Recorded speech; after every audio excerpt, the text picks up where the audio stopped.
Banks are getting rich. Well, better put, the banks are getting richer and they're keeping homeowners poor. It's always been like this, but the situation is getting worse with higher mortgage interest rates. I'm going to show you exactly what is going on.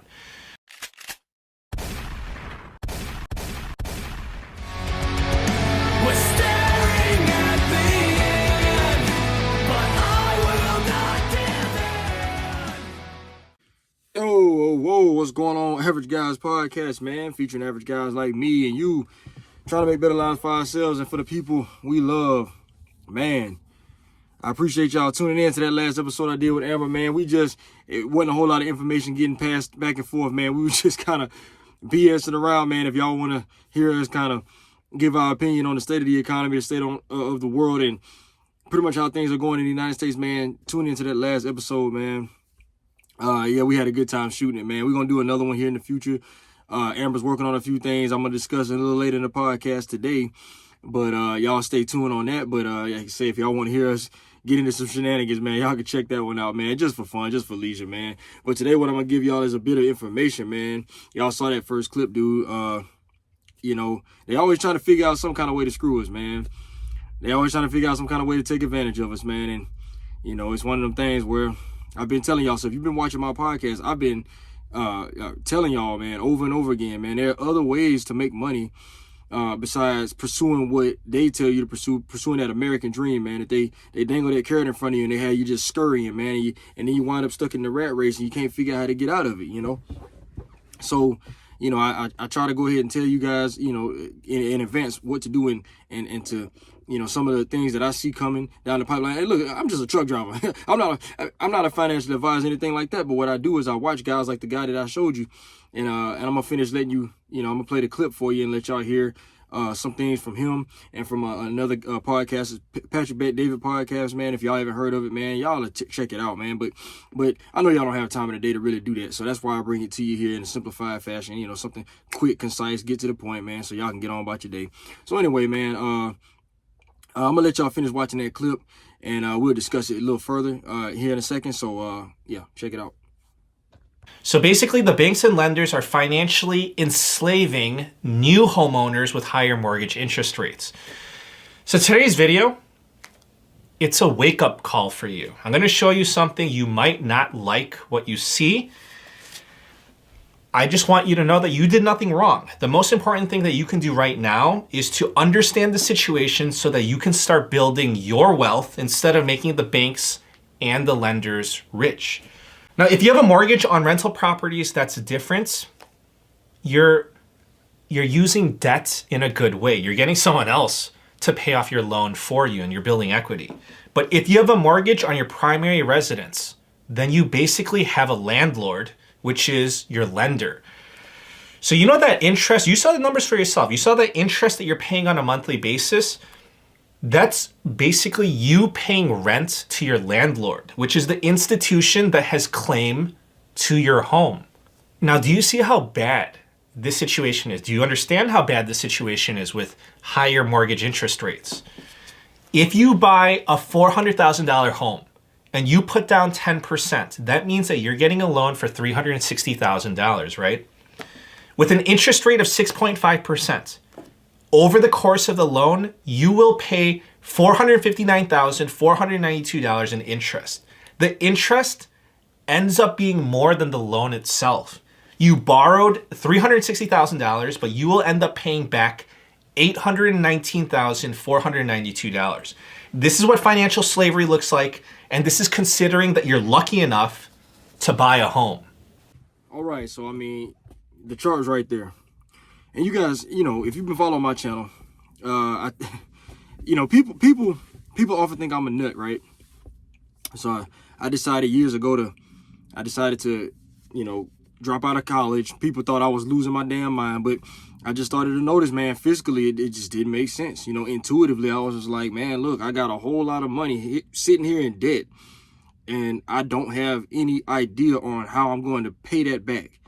Right, I was in field of study with psychology. I guess I was talking about pre-med, but my grades sucked because I didn't really have the motivation. I didn't really know what I was going to do with myself. You know what I'm saying? After I got out of college to pay that debt off, so I dropped out. till I can make a proper decision, or at least better understand why I was taking on so much debt. The same thing's going on right now.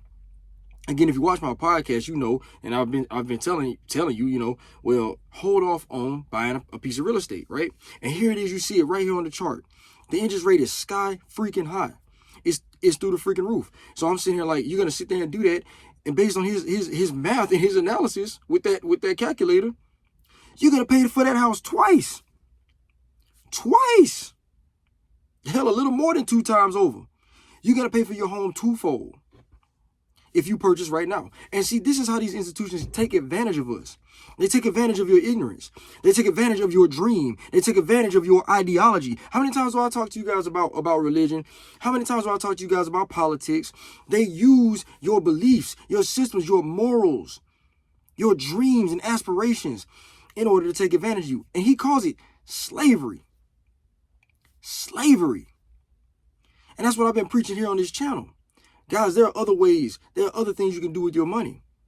I'm going to let y'all listen to a clip here in a minute from the Patrick Bet-David podcast. It's another one I listen to. Again, you guys don't have a lot of time. I do the research for you. I'll bring it to you. Patrick Bet-David, and what he's going to do, they're going to talk about Warren Buffett. See, you have to make better decisions with your money. It comes down to a few choices you make, but you have to make the choices. You have to do the work. Okay?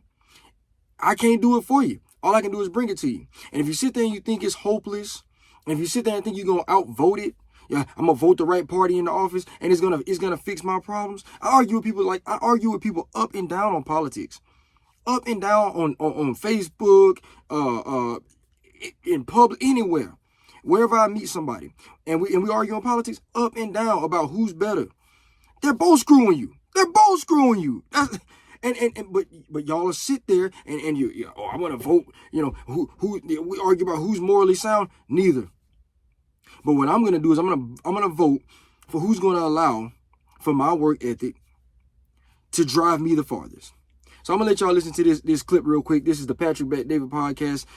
These guys he brings on business owners, so on and so forth. They discuss how to gain wealth. Check it out. Two stories Rob found here that I really like. First one, Warren Buffett, formula for success. One good decision every 5 years. What a great way to manage decision-making process, right? This is a guy that's been at it with his company for 58 years, and he credits roughly 12 decisions. So here we go. Warren Buffett's annual letter to shareholders reflects that in the last 58 years of investing and identifies only a dozen good decisions they've made, averaging one every 5 years, as a source of Berkshire Hathaway's 3,784,464% return over that period. Buffett believes that fewer than 20 decisions made a difference for him, and it's not about getting every decision right, but getting the important decisions phenomenally right. His successful investment strategy involved investing in insensibly priced opportunities at big companies with honest people, competitive advantage, and understandable, enduring, and mouth-watering economics, and partnering with the right people such as Charlie Munger and Ajit Jain. I mean, y'all heard it, man. You heard it, man. Warren Buffett, after, I don't know how many years he ran that business, right? 12 good decisions made his whole company. 12 good decisions. And I wonder how many bad decisions were made during that time.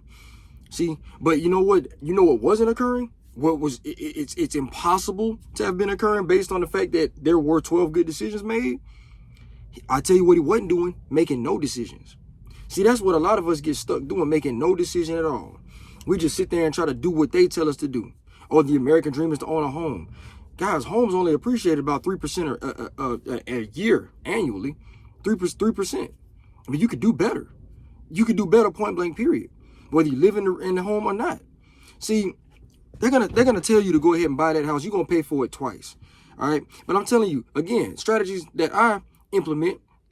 For instance, watch this. Not going to purchase a piece of real estate. I suspect that the real estate market is going to continue to drop for the next 2, 3 to 5 years, right? Based on other guys, and if you watch my previous videos, I've showed you the charts from some of the other guys I watch on YouTube, some of the other people that analyze this sort of thing. And yeah, we suspect that the housing market is going to continue to decline for the next 3 to 5 years, guys.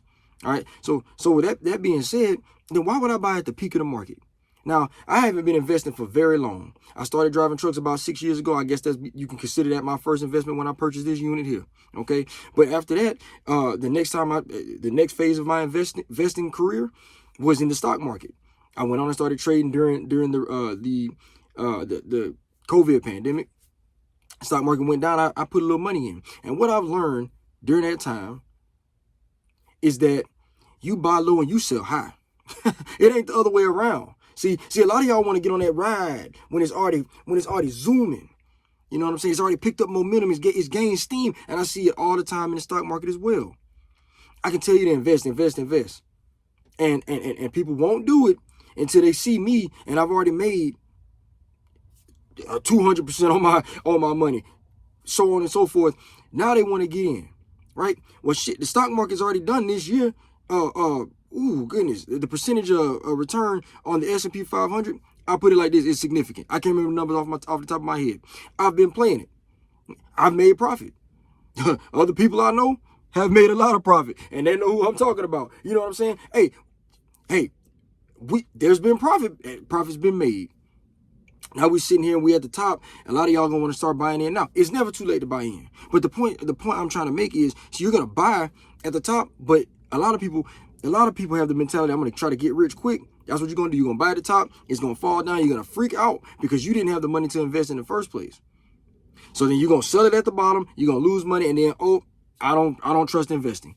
Man, no, you shouldn't trust yourself. That's the point blank period. So I'm gonna tell y'all again what to do. This housing market's high. Find somewhere else to put your money, right? You can invest in an IRA. I've already discussed that. I'm learning so many. There's so many different. As I go along, I'm learning so much, guys. So I've already told y'all about the IRA. Everyone knows that. That's something like a retirement account. It is a retirement account. Something like a 401k. You put your money in it. You can take it out when you're 60 something, 59 and a half, whatever the hell it is. You can take your money out there in the future. You're not taxed on the growth. We've already discussed that. I've already told y'all that you can use up to $10,000 on the purchase of a first-time home. If you decide to buy a home, or when you decide to buy a home, because most of you are going to do that, and that's fine. That's what we're supposed to be doing. You're supposed to put money at the bottom in an investment that's going to appreciate for you. I would not buy a home right now. It's just what they call that. It's not an attractive investment right now. It's not. So right now the stock market is going up. Why? Because it's attractive. People are purchasing that right now. And so you should have been already, when the market hit that bottom in last October, you should have bought in. I was telling people, I'm going to go ahead and start purchasing. And I was mad because I ran into struggle with my company late last year. I told y'all about that too. And I wasn't able to put money in. I'm hustling this year. I'm trying to catch up, baby. It's go time. But I had to save my company first. But I was still telling you guys, y'all should have purchased on that bottom. And now look, and it's leaving you. If you did absolutely nothing, it's leaving you. You should always be striving to do better. This real estate is gonna kick you. It's gonna kick you in the ass. I got another clip for Patrick Bet-David real quick. I'm gonna let y'all watch that, and I'll get back with you. If you miss the market's 10 best days over the last 30 years, this is S&P 500, your returns would be cut in half. There it is. That's it.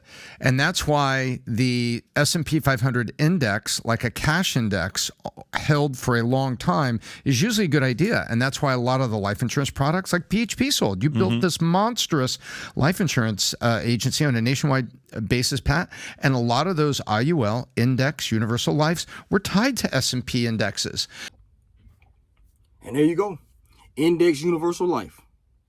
What is an index universal life? It's a life insurance policy tied to an index, such as the S&P 500.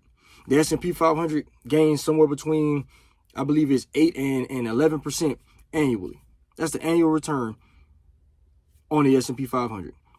Now, again, I've said this over and over again on the podcast. If you're gonna buy a whole life policy, the difference between a whole life policy and an IUL is that whole life policy has a fixed return rate, somewhere around 3%. 3%, well, you might as well take that money and invest it elsewhere. The strategy that I employ, or deploy, the strategy that I utilize is I've got a life insurance policy that is separate from my investment portfolio. I keep them separate. I've got a term life insurance policy that will cover me and my family if anything, in case the inevitable, unplanned happens to me. You understand what I'm saying? Okay, they're gonna be, if in case I die, they're fine. They're absolutely okay. And so what do I do with the other money that I would have been spending on that whole life policy that's only gonna gain 3%? I invested into the stock market. I invested in the semi trucks. I invested, guys. And that IUL is gonna help you do that. Right now, my wife is working on, we're moving away from Primerica. Long story short, we did not like the sales tactic. We didn't like how they decided to sell. So we were like, all right, you know what? We're going to try something else. So we're going to go ahead and try and utilize a different company that more suits our sales strategy. And this company, I called her today. I'm like, Amber, I just found out about an IUL. Have you ever heard of that? She's like, yeah, well, I heard about it while I was getting my license, da-da-da-da-da. And she's like, well, now I'm licensed to sell it. What we're trying to do, guys, that's why I created this podcast. We're trying to find a way not only to provide you guys with the information you need, but provide you with the service and the access. And so right now, as of, I believe, the 1st of next month, she said, it's projected. We'll see if it goes through. But for now, about the first of next month, she'll be able to get you guys set up with these sorts of policies, or at least a life insurance policy to get you started. And then it's up to you then to get the other portion handled, the insurance. Excuse me, not the insurance portion. I'm sorry, the investment. All these I words. The investment portion. It's up to you to get the investment portion started. Okay, now. Another topic. I want to end that with this, then I'll go on to the next topic. The S&P 500, again, it's going to beat the housing market. The NASDAQ. You got the Dow Jones. Look into it. There are some individual companies. And I'm going to go off. Listen, those are going to be the safe plays. Safer, I'd say they're medium risk, if anything. Okay? These markets go up. I would say they are safe more so than risky plays, okay? Now, buying individual stocks, now that's risky. So with the S&P 500, these are indexes. These are collections pre-selected by the index fund that you invest in a blanket group of stocks. And as those stocks go up in value, it averages up to about 10% annually. You can't really beat it. Now, what's more risky is by individual stocks. But I'm going to say something to y'all. All right? Me personally, I play individual stocks. I don't play them short, long, so on and so forth. I understand how to trade options. I do trade options. Don't get it twisted. I do. But what I would recommend to your average person who doesn't really want to get involved heavily is to either buy mutual funds, buy into an index, or buy into a trusted company that you have faith in for the future. If you're going to go single stocks, invest in companies that you do your research on and leave the money in there. We know that the world is trying to electrify. We know that. So why do I have people, and I kid you not, I have people sit there and argue with me about the revenue issues that companies like, let's just say, Rivian are having. I had a specific conversation in an online forum on Facebook. I was like, oh, well, I don't, how you think they're going to turn around their profit? Look, that's not up for me to decide. That's for the CEOs of that company to decide. I'm not interested in that. What I do know, though, is that Amazon hasn't pulled back their orders. And when Ford pulled back, he happened to mention, or I think he mentioned either that or I mentioned him. Ford pulled out, and they decided against their partnership that they had already signed up for with Rivian. They pulled out of the deal. And I said, well, that might be so, but Ford also pulled out of Nikola. See, it seems like they're just trying to put money into, they're doing exactly what we're doing. They're trading. They're trying to figure out who's going to be the next, Tesla? And this is my point. This is my point. if you invest in value, you're going to stay right where you are. You're going to slightly beat inflation, but you're not going to gain wealth. And I know what y'all's ambitions out there are. I know y'all want what I want. You're young, you're ambitious. You want to get rich. I mean, that flashy lifestyle you see on TV, it gets to me too. I'm telling you it does, but it's actually attainable. That's what's interesting. You have to be able to buy things that people won't buy and try things that people won't try. That's the bottom line. That's how you get wealthy. I talked about it before. The first people to cross the seas to get to the Americans. I know what they did when they got here, and it was detestable. But they were the first to get here, and the first people to set foot on this land, Englishmen. Hard to catch them, isn't it? It's hard to catch up with them, isn't it?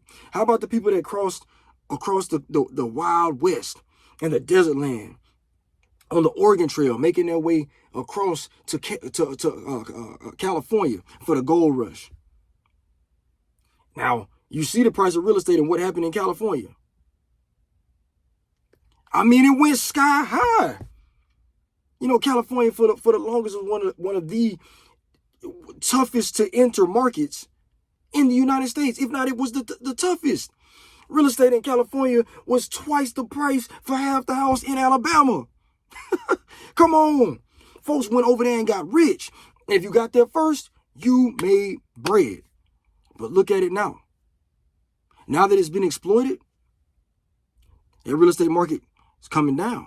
And if you bought what were they selling? If you bought a studio apartment for $800,000, or some small studio size condominium for $800,000, well, you're stuck with that. That's what happens. You have to be the first. You have to pioneer stuff. You have to pioneer in this world. It's always been like that. And the people that go there first, that attempt it first, that outperform the other ones, you have to be able to do things that people won't do. That's work. You have to do things people won't do. How many of y'all know somebody that won't work? There ain't nobody watching my channel. I'm already hip. But 7 million men of working age not working. That's insane to me. That's crazy to me. But that's what's going on right now. So how easy is it to get ahead? You just work more. Outwork them. America is allotted 2 days per week, which amounts to about 8 days per month. Off time. 5 days a week they work, 2 days they get off. About approximately 4 weeks in a month. That's 4, 8. That's 8. That's about 8 days a month where you're gonna get off, plus vacation time, whenever they want to take it, so on and so forth. Now, you got guys like me. I'm complaining that it's Memorial Day next weekend. I'm complaining about the 3-day weekend because instead of getting offloaded on a Monday, I might have to sit on my ass and not get paid that for those miles that I would have spent driving on the Monday because you people want off. That's the kind of complaint I have. It's so easy to outwork the average American. And you know what? It's funny because they're over here complaining and trying to get past a 4-day work week. I beg you, please, go ahead and do that. Because my ass still going to be out here getting it in on the weekend. Point blank, period. That's just one more day you're not going to make money and I am. There's always going to be a place for those who want to get ahead to get ahead. It's always going to be possible. You're not going to legislate out human sacrifice, dedication, so on and so forth. Buy things people won't buy. Try things people won't try. That's the bottom line. And I'm going to tell you, all of y'all rushing out there to get a piece of real estate, all right, cool, man. I'm not finna sit there and compete with everybody. I understand supply and demand. All of y'all want to go that way, so I'm going to go this way. I'm going to go ahead and invest in more semi-trucks. I'm going to go ahead and buy stocks and options. I'm going to go ahead and buy off into mutual funds. I'm going to go ahead and do those things. All the while, I do have a life insurance policy. Again, if anything happens to me, I'm good to go. I'm going to leave my wife's number right here, or her email address at least. Y'all need to contact her because that's the first step. Any investor will tell you. First step, insure your income. Protect your family. First step. If you don't have a life insurance policy that is either a IUL or just a term policy because you plan on investing on your own, you are starving your family out of their future. I don't know how many friends I've had that passed. Y'all think it's a game. I'm 30. I'll be 34 this year, later on in September. I don't know how many friends I've had pass unexpectedly on some tragic shit out of nowhere. I've seen folks have strokes and survive them, but I've seen that too. I've seen people that, look here, you're not invincible. Inevitably, everyone will meet their end. And you want to leave your family high and dry? You cannot do that. And what they recommend is for you to get 8 to 10, and I went 10 years, 8 to 10 years of your income. Hell, I went a little bit over 10 years, 10 relaxed years. I went a little bit above that. I got me a good old policy. That's what you got to do. First step, you have to have a life insurance policy. The next phase, invest your ass off. And how do you get the capital? How do you gain the capital to invest? Your income. Everybody asked me early on, like I said, do the thing that others won't do. Everybody asked me early on why I started driving a truck. Because I noticed wasn't nobody else doing it. Didn't nobody else want the occupation. So guess what? I got in here. I bought me a truck back when they were cheaper to purchase. When the interest rate was a little bit lower, I went on and bought me a truck. Got out here. I got 2 now. And I talked to a guy the other day. He said he would love to go ahead and become an owner operator, or he was at least considering it. He said, but the interest rate is so high and the price of these trucks are so damn high. I'm like, yeah, inflation did what it did. Back when COVID hit and they pumped all that money into the economy, inflation went high. Oh, yeah. And guess what? So did the price of semi-trucks. Then the federal government decided to hike interest rates, and I haven't seen the price of trucks really come down significantly. It can come down a little bit, but it ain't come down enough for it to be enough for you to enough for a new driver to come in here and compete with all the years that I've put in. You're not gonna be able to catch me. You can do what you can, but here's the point though. Here's the point, and this is the interesting thing about America. I don't expect to catch anyone who has ancestry that got here to this country first, and y'all know who I'm talking about. I don't expect to catch these people. But when you're running from a bear, you don't have to outrun the bear. You just got to outrun your slowest friend. That's what they say. Y'all heard that saying before. Y'all heard that saying before. I mentioned on the on Facebook. Have you ever heard of Aesop's fable, the story of the ant and the grasshopper? Grasshopper basically been singing the whole damn harvesting season while the ants are busy collecting as much food as they can for the winter, right? Grasshopper shows up. He goes, hey, can I borrow some of that food? I don't have any food for the winter. And what do they ask him? What you been doing? What you been doing? Now, I'm going to tell you straight up, I'm an ant. I ain't going to be no damn grasshopper. You understand what I'm saying? Hey, it's harvesting season right now. That's why y'all see me out here hustling. That's why I'm out here putting in, I've only been home for 2 weeks out of this entire year. Now, let's go back to how easy is it to outwork the average American? I've taken 2 weeks off, 2 weeks off in, what is this, month 5? Almost done with month 5. 5 months, and I've taken 14 days off. Now, if y'all have taken off every weekend, plus vacation time if you took that, but I know y'all take off weekends. So if you've taken off weekends, 8 times 5? Yeah, I've taken off 40 days. 40 days. I've taken less than half. Approximately 17, 18 days that I've been off and at the house. Do you understand what I'm saying? It's easy to get ahead nowadays. The secret has always been outworking the next guy. Point blank, period. So if you expect to catch people that came here first, man, look, give it up. You're not going to legislate the wealth off of them. You're not going to. I'm gonna tell you something. Y'all keep on trying to pass these legislations, and what they're gonna do is they're gonna take their wealth overseas. That's what they've been doing. All they have to do is leave the country. And guess what? Let you in a little secret. Later on in the PBD podcast, that same episode, I'll leave the link in the description. That same episode later on down the line, this a billionaire, a multi-billionaire, or at least he's a billionaire. I don't want to say multi, but he's a billionaire. Runs a company. I forget the company's name. That's not important. He is crypto. Why? He specifically Bitcoin. Why? Because of the ease of transfer overseas. He says, how am I going to move land? I'm not going to drop the majority of my wealth in land. How would I move it? How you buy land in the United States? How do you move it? I'm not going to put the majority of my wealth in gold. Try passing that through TSA checkpoint. You know what I'm saying? You want to bring $1 million in the luggage? Try passing that through TSA. You're at least going to have, well, let's just say they're going to make it difficult, right? Bitcoin's in your pocket, baby. And he knows that. So he's going to put his wealth in that. And anytime y'all want to get to tripping, you see where this is going. Anytime y'all want to get to tripping with this legislation, hey, you're not going to take that money back from them. Point blank, period. It's not happening. So when you pass legislations, I was talking to somebody about that today. You pass legislations that increase the tax rate on business owners.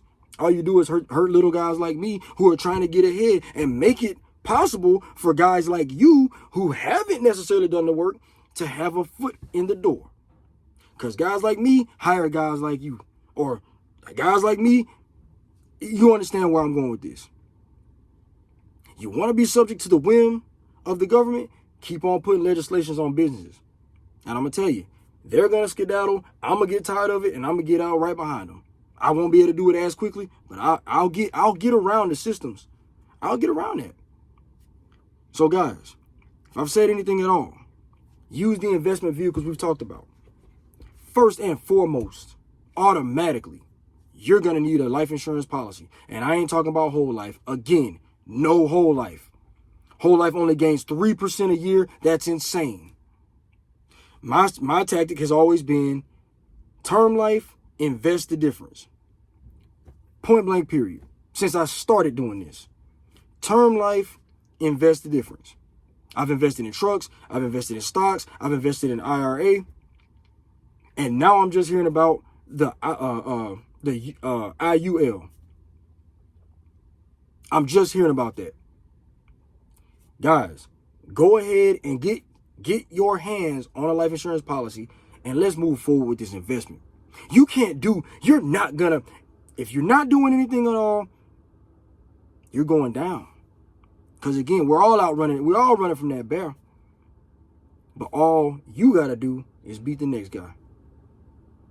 Man, look, I'm out, man. Y'all be easy. I hope y'all like the new intro, man. Like, subscribe, and share. We're doing work out here, man. We're going to keep it pushing. America can be saved if we get off our asses and stop falling victim to people that pander to your damn ideologies. Cut it out. Because I'm going to tell you, both sides are just as equally immoral. Vote your pocket, not your morality. Because I say it again, both sides are equally immoral. They both enslave you based on they both enslave you based on taking advantage of your ideologies, man. Look, Rod the Legendary, I told you, it is what it is, man. And we're going to keep it pushing. I'm going to keep telling you. I'm going to bring every bit of information that I gather to y'all. Like, subscribe. Please share the podcast, man. Y'all be well. And for anybody that voted for me for the Muscle and Fitness deal, I appreciate y'all as well. We're going to keep this thing pushing, man. So y'all be easy. Peace.